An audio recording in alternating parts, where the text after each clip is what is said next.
Yes! Napaka-sweet naman. Al and Jinky, nag-ano pa sila, paano nila ididikit yung ulo nila sa isa't isa, eh, no? Hi, Al and Jinky. Hello. Po. Hello. Kamusta naman kayo after winning the, dito sa Do It For Love? Ayun po, marami pong nagbago. Unang-una nakapagbayad kami ng kuryente. Uy, importante yan. yan, Oo. Okay lang importante yun. yan. Importante, practical ang ginamitan nyo ng napanalunan nyo. Kasi kung walang kuryente, hindi sila makapag-practice. Correct. Hindi, nag-celebrate lang po kami ng, dinilit namin yung mga anak namin, lumabas kami para sa mga bata. And syempre marami rin pong nag-congrats sa amin sa mga Yes, lahat ng mga gigs kaibigan po namin. Marami nang pa-picture. Iba. Oo. Eh kung nag-celebrate kayo nung Valentine's Day, nag-celebrate din ba kayo? Opo. Paano nyo naman sinelebrate? Oo. Yung kasama din po ang mga anak namin. Every Kumain year naman kami. po ganun. Every year.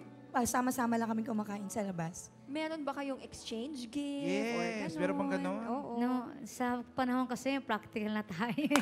Wala kaming exchange gift. Yun lang po yung Importante yung pagmamahal. Alam ko na kung anong binigay niya kay Ano yun, Kuya Beto? Electric bill.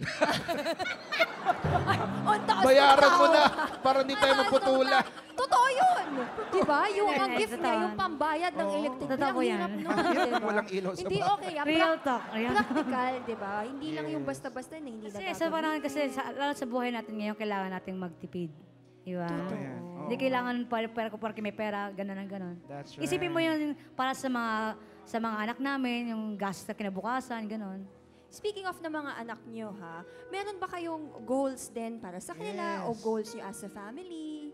Anong gusto nyo? Syempre meron po. Ang una-una para po sa mga anak namin, makatapos ng pag-aaral. Syempre Yeah, yung importante. number one. Tapos, Yung may anak po kaming pangalawa, siya yung nagmana ng music din. Gusto na sumama sa amin sa gig, pero sabi ko sa kanya, huwag mo kami tutula kasi hindi ka hayayama sa music.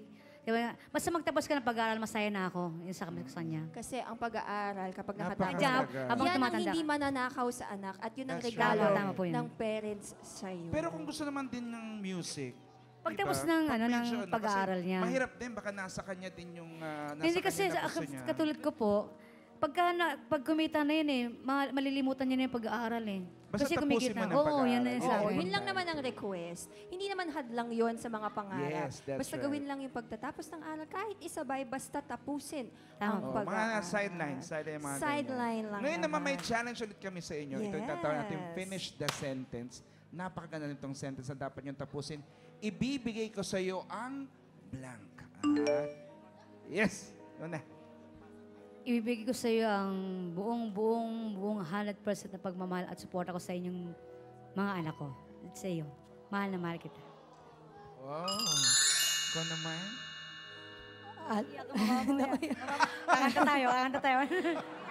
Kakanta tayo. Kakanta tayo. Huwag kang iiyak. Kasi noon last namos-mos kami dala ng... Alam uy, masalta na ako, Be. Uy, masalta na ako, Be. Eto na. Magsasabi na siya sa'yo. Oo, ito na. Be, ibibigay ko sa'yo ang buong puso ko. Paglilingkuran kita ng buong buhay ko. Ganon kita kamahal habang buhay. Ano ba ito? Napaka